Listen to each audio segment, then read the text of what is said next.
ফুটন্ত গরম জলের মধ্যে ময়দার বল দিয়ে আজকে আমি আপনাদের সঙ্গে সম্পূর্ণ ইউনিক স্বাদের একটি রেসিপি শেয়ার করব। আশা করি এই রেসিপিটা কিন্তু আপনাদের সকলের কাছে খুবই ভালো লাগবে। আর এই রেসিপিটা খেতে এতই সুস্বাদু হয় যে একবার রেসিপিটা তৈরি করলে আপনার কাছে বারবার রিকোয়েস্ট আসবে। হাতের সামনে থাকা মাত্র কয়েকটা উপকরণ দিয়ে কিন্তু আপনার রেসিপিটা তৈরি করে ফেলতে পারবেন। তো চলুন দেখে নেওয়া যাক আজকে আমার এই রেসিপিটি। তো ভিডিওটা কোথাও স্কিপ না করে পুরোটা দেখার জন্য আপনাদের কাছে আমার অনুরোধ রইল।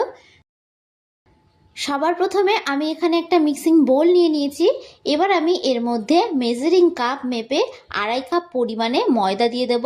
মানে 2 কাপ আর হাফ কাপ পরিমাণে কিন্তু আমি এখানে ময়দা দিয়ে দিচ্ছি। তবে আপনারা কিন্তু চাইলে রেসিপিটা আটা ময়দা দুটো মিশিয়েও করতে পারেন, তবে সেক্ষেত্রে কিন্তু ময়দার পরিমাণটা একটু বেশি করেই দেবেন। আমি এখানে মেজারিং কাপ মেপে নিয়েছি, তবে আপনারা কিন্তু চাইলে স্টিলের বাটি বা কাপ মেপে নিতেই পারেন। এবার আমি এর মধ্যে দিয়ে দিচ্ছি স্বাদ অনুযায়ী নুন। নুনটা কিন্তু অবশ্যই আপনারা আপনাদের স্বাদ অনুযায়ী দেবেন।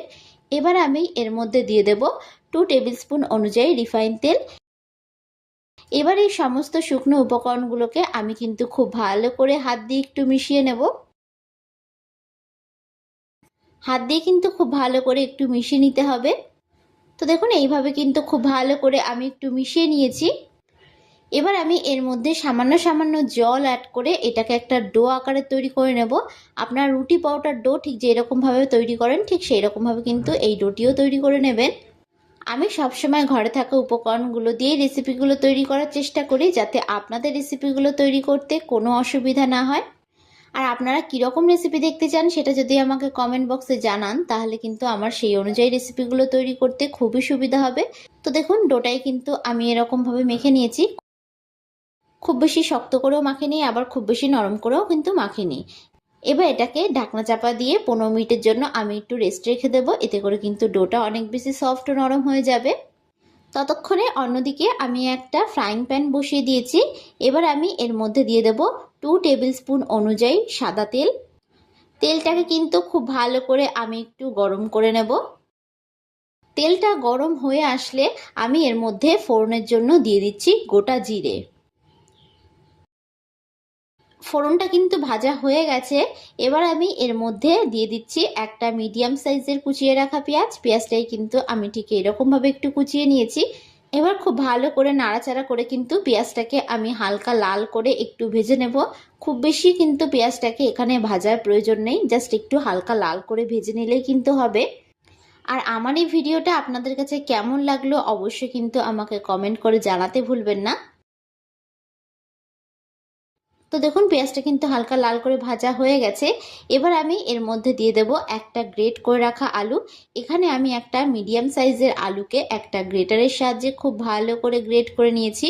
তবে কিন্তু এখানে আপনারা চাইলে আলুটাকে মিহি করে কুচিয়েও দিতে পারেন, যাতে আলুগুলো খুব তাড়াতাড়ি সেদ্ধ হয়ে যায়। সেই জন্য কিন্তু এখানে আমি আলুটাকে গ্রেটারের সাহায্যে গ্রেট করে দিয়েছি।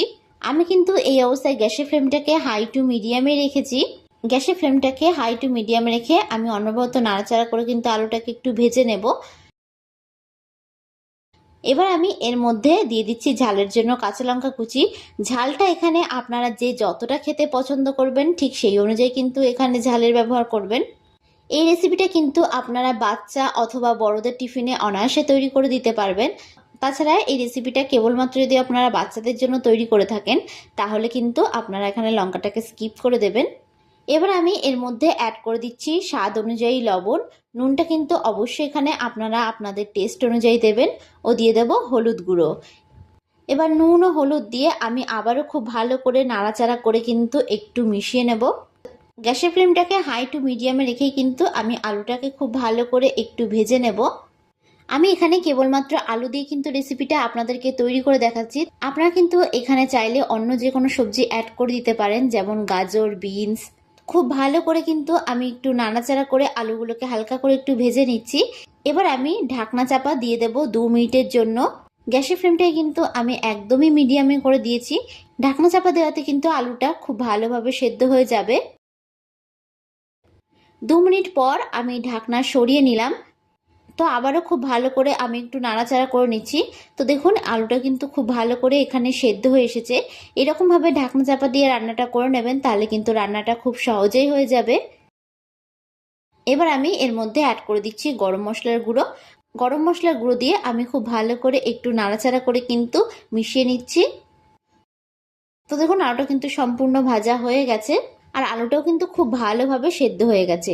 এবার আমি গ্যাসের ফ্লেমটাকে অফ করে দিয়ে এটাকে অন্য একটি পাত্রে নামিয়ে নিচ্ছি। অন্যদিকে যে ময়দার ডোটা আমি মেখে রেখেছিলাম সেটাকে ঢাকনা সরিয়ে আমি আবারও খুব ভালো করে একটু মেখে নেব। তবে খুব বেশিক্ষণ কিন্তু এখানে মাখার প্রয়োজন নেই। এবার আমি এটার থেকে লেচি কেটে নেব। আমি কিন্তু এখানে ঠিক এই রকম বড় করে একটু লেচি কেটে নেব। তো এই ডোটার থেকে কিন্তু আমি বড় করে দুটো লেচি কেটে নিয়েছি। এবার লেচিগুলোকে দু হাত দিয়ে ভালো করে গোল করে একটু চ্যাপ্টা করে নেব। এতে করে কিন্তু লেচিটা বেলতে আমার অনেক বেশি সুবিধা হবে। তো ঠিক এরকম বড় করে কিন্তু লেচিগুলোকে কেটে নেবেন। এবার আমি অন্যদিকে একটা চপিং বোর্ড নিয়ে নিয়েছি। এই চপিং বোর্ডটার উপর আমি বেলে নেব, তবে আপনারা কিন্তু চাইলে কিচেন স্ল্যাপেও বেলে নিতে পারেন। এবার একটা লেচি নিয়ে নিচ্ছি। এবার আমি এর উপর থেকে সামান্য পরিমাণে একটু ময়দা ছড়িয়ে দেবো। ময়দার মধ্যে আমি লেচিটাকে খুব ভালো করে একটু কোট করে নিয়েছি। এবার এটাকে কিন্তু খুব ভালো করে আমি একটু বেলে নেব। খুব বেশি মোটা করেও বেলবেন না, আবার খুব বেশি পাতলা করেও কিন্তু বেলবেন না। আপনারা রুটি যেরকমভাবে বেলে নেন ঠিক সেই রকমভাবে কিন্তু একটু বেলে নেবেন।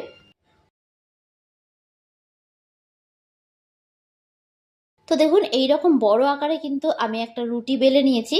এবার এখানে আমি একটা গ্লাস নিয়ে নিয়েছি। এরকম গ্লাস কিন্তু আমাদের প্রায় প্রত্যেকের বাড়িতেই থাকে। এবার এই গ্লাসের সাহায্যে আমি এগুলোকে ঠিক এইরকম গোল গোল করে একটু কেটে নেব। তবে আপনাদের হাতের সামনে যদি এরকম ছোট গ্লাস না থাকে আপনারা কিন্তু ছোট বাটি দিয়েও কাজটা করে নিতে পারবেন। আমি কিন্তু এখানে গ্লাসের সাহায্যে কাজটা করে নিচ্ছি, তাহলে কিন্তু সবকটা রেসিপি ঠিক একই মাপের হবে, আর রেসিপিটা দেখতে যতটা ভালো লাগবে খেতেও কিন্তু ঠিক ততটাই ভালো লাগবে।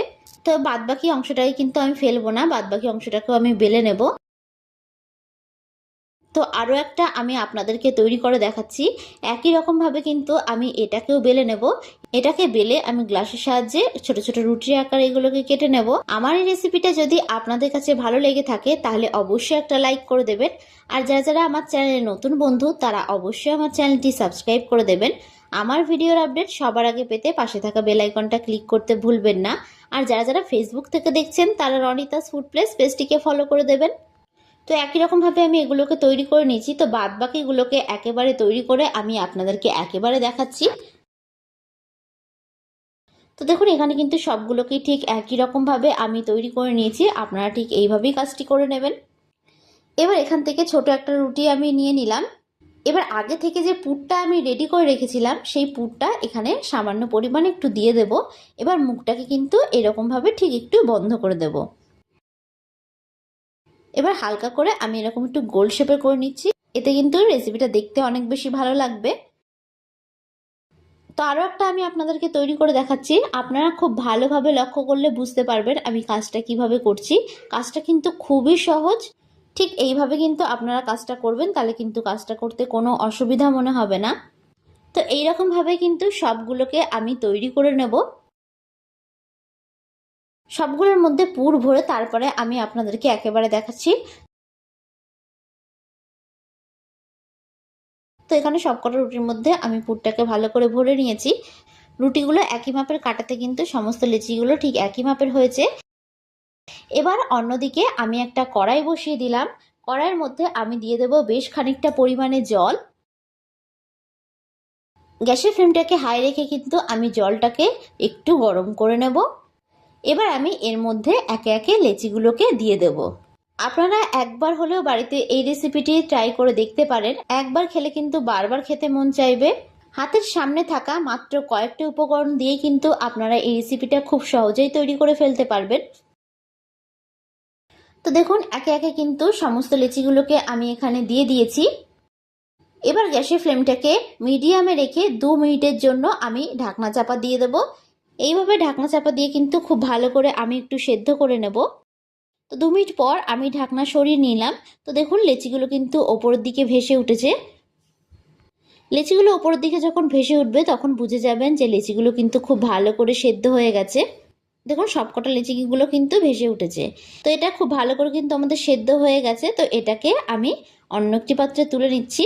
আমি একটা চামচের সাহায্যে কিন্তু জল ছেঁকে এগুলোকে অন্য একটি পাত্রে তুলে নিচ্ছি।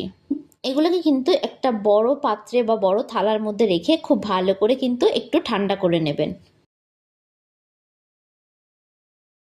এবার আমি অন্যদিকে একটা ফ্রাইং প্যান বসিয়ে দিলাম। গ্যাসের ফ্লেমটাকে হাই রেখে কিন্তু আমি প্যানটাকে খুব ভালো করে একটু গরম করে নিয়েছি। এবার আমি এর মধ্যে দিয়ে দিচ্ছি সামান্য পরিমাণে সাদা তেল। তেলটা কিন্তু আমি খুবই সামান্য পরিমাণে দিয়েছি। এবার আমি এর মধ্যে দিয়ে দিচ্ছি সাদা তিল ও দিয়ে দেব আমি এর মধ্যে কারি পাতা। এবার এটাকে কিন্তু আমি হালকা করে একটু ভেজে নেব। কারি পাতা দেওয়াতে কিন্তু একটা সুন্দর স্মেল আসছে। এবার আমি আগে থেকে সেদ্ধ করে রাখা লিচিগুলো দিয়ে দেব। এগুলো ভাজতে কিন্তু খুব বেশি একটা সময় লাগবে না, যেহেতু কিন্তু আমি এগুলোকে আগে থেকে সেদ্ধ করে নিয়েছিলাম। এবার গ্যাসের ফ্লেমটাকে হাই রেখে আমি দুপিঠটাকে বেশ উল্টে পাল্টে ভালো করে একটু ভেজে নেব। এরকমভাবে একটু ভেজে নেওয়াতে কিন্তু এর টেস্টটা দ্বিগুণ হয়ে যায়। এক পিঠটা হালকা লাল হয়ে গেলে এগুলোকে উল্টে দেব। উল্টে অপর পিঠটাকেও কিন্তু খুব ভালো করে আমি একটু ভেজে নিচ্ছি। আমার এই রেসিপিটা আপনাদের কাছে যদি ভালো লেগে থাকে তাহলে অবশ্যই একটা লাইক করে দেবেন। আর যারা যারা আমার চ্যানেলে নতুন বন্ধু তারা অবশ্যই আমার চ্যানেলটি সাবস্ক্রাইব করে দেবেন। আমার ভিডিওর আপডেট সবার আগে পেতে পাশে থাকা বেল আইকনটা ক্লিক করতে ভুলবেন না। আর যারা যারা ফেসবুক থেকে দেখছেন তারা রনিতাস ফুড প্লেস পেজটিকে ফলো করে দেবেন। তো ভিডিওটা শেষ পর্যন্ত দেখার জন্য আপনাদেরকে আমি অসংখ্য ধন্যবাদ জানাই। তো দেখুন এগুলো কিন্তু খুব ভালো করে ভাজা হয়ে গেছে। তো এগুলোকে তেল থেকে আমি অন্য একটি পাত্রে তুলে নিচ্ছি। তো দেখেই নিলেন খুব সুন্দরভাবে তৈরি হয়ে গেছে ইউনিক স্বাদের এই রেসিপিটি। তো আপনাদের কাছে আমার রিকোয়েস্ট থাকলো এই রেসিপিটি বাড়িতে একবার হলেও তৈরি করে খাওয়ার জন্য। তো আজকের মতন আমি বিদায় জানালাম। আবারও হাজির হব আপনাদের সামনে নতুন একটি রেসিপির ভিডিও নিয়ে। তো আশা করি আপনারা সকলে ভালো থাকবেন, সুস্থ থাকবেন। ধন্যবাদ।